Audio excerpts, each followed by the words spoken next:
Someday we'll get paid for this. Hello, and welcome again to Scrapple TV News. I'm your host, AP Ticker. Scrapple TV, homegrown news. Not the crappy kind, the real good kind of homegrown. Unbiased, unfiltered, unwashed, and uncircumcised. In fucking humbug news, Christmas is canceled. Unplug the lights, take down the tree, it ain't happening this year. And it's all thanks to a band of no-good shitnicks in Vineland, New Jersey. I'm getting nothing for Christmas. Mommy and Daddy are mad. Since last week, a group of vandals have led a merciless rampage, trashing and stealing holiday decoration and lawn ornaments from all over the Garden State suburbs. Not satisfied with just stealing Santa Claus and ruining the holiday for seculars, over the weekend, the heartless pricks brazenly stole Lord Baby Jesus himself from a nativity scene, spoiling the holiday for Christians too. In response to the crime spree, church leaders and Santa's helpers met late Sunday and decided to cancel Christmas until police complete their investigation. And speaking of bad shit and people meeting about it, city and public school officials met this week with Philadelphia's Human Relations Commission in an effort to head off a federal civil rights complaint. Allegations in the complaint allege, and what else would an allegation do but allegate? The school district failed to prevent racially targeted violence in South Philadelphia High School. Asian students there have been boycotting classes for the past week. Officials blame the violence on long-established tensions in the community, resulting from shit like Joey Vento putting up a sign at Gino's that says, "Speak English or fuck off," that sort of thing. Turns out, that sort of insensitivity creates racial tension, which can lead to violence. Dip me in cheese whiz and call me a bigot. Still, more bad news. Josh Fatal, the Elkins Park native who is one of 3 American hikers jailed in Iran since July, will stand trial. Iranian officials stated that the American hikers had suspicious aims. But that's probably how they feel anytime someone wanders into their country. I mean, who goes hiking in Iraq? Near the Iranian border? You'd have to be a real thrill seeker, or a serious outdoorsman in search of truly remote and unique terrain in order to try that, which it seems they were. In related news, Scrapple News has learned that former Vice President Dick Cheney will appear on Fox News Sunday this week to criticize how the Obama administration is handling the matter. Cheney is expected to question why Rambo hasn't been sent to rescue the hikers yet.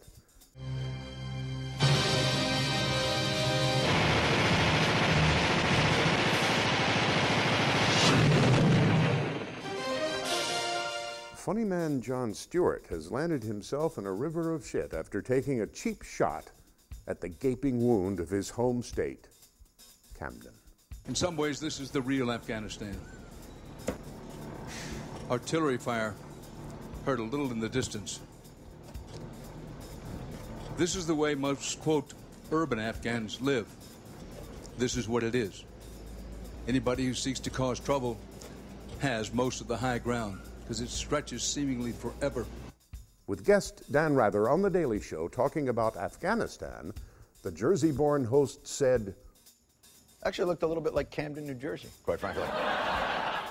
Camden Mayor Gwendolyn Faison is unamused and reportedly stated that Camden should get the same attention as Afghanistan. Wish, and you shall receive. Today, New Jersey's Republican Governor-elect Chris Christie announced that he will send 30,000 additional troops into Camden's populated areas once he's been sworn in.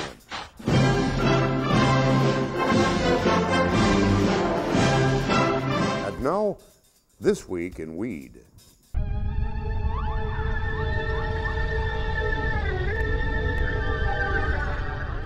A new study released by White House drug czar Gil Kerlikowske says that smoking cigarettes, binge drinking, and methamphetamine use is on the decline with 8th, 10th, and 12th graders. And it's all thanks to grass, baby. The study found that among this year's 12th graders surveyed, 20.6% reported they roasted the nug once or twice within the past month, compared to the 19.4% who said they sparked up from time to time in 2008, and 18.3% who said they were known to occasionally pass the Dutchie in 2006. While more kids are puffing down with the dank, only 2.4% of 12th graders said they used methamphetamine, down from 2.8% in 2008 and 8.2% in 1999. Are you getting this down? There will be a quiz. Well, how about that, huh? Marijuana. It keeps kids off dope. And now Scrapple Sports.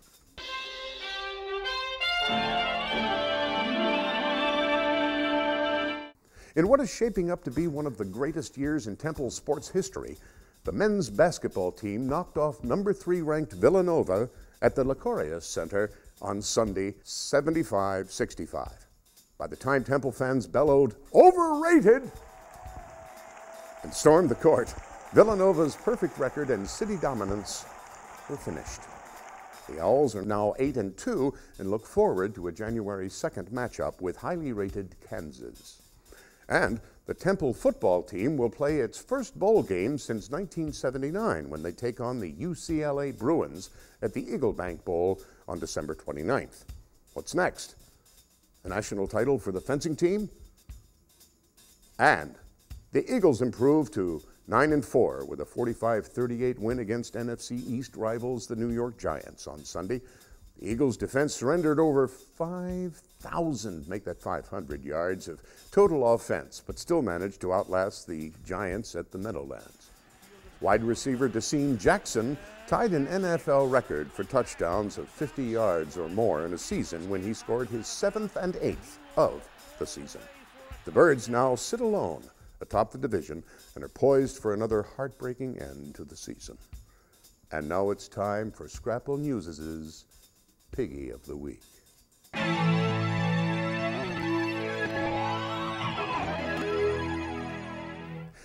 This week's little piggy is that special kind of asshole who denies mercy to the sick. New Jersey resident and multiple sclerosis sufferer John Wilson has no medical insurance and could not afford the $2,000 a month that his doctors say he would need in order to pay for his prescription medicine.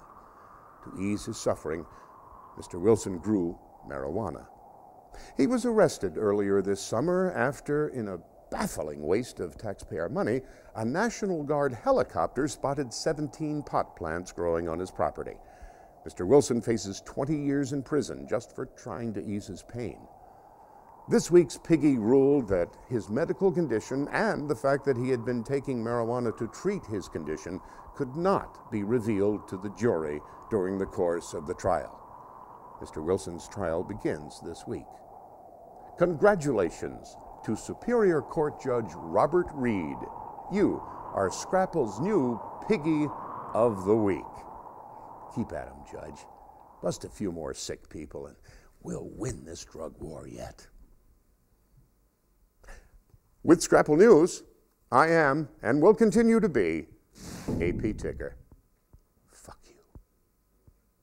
I'm getting nothing for Christmas. Mommy and Daddy are mad.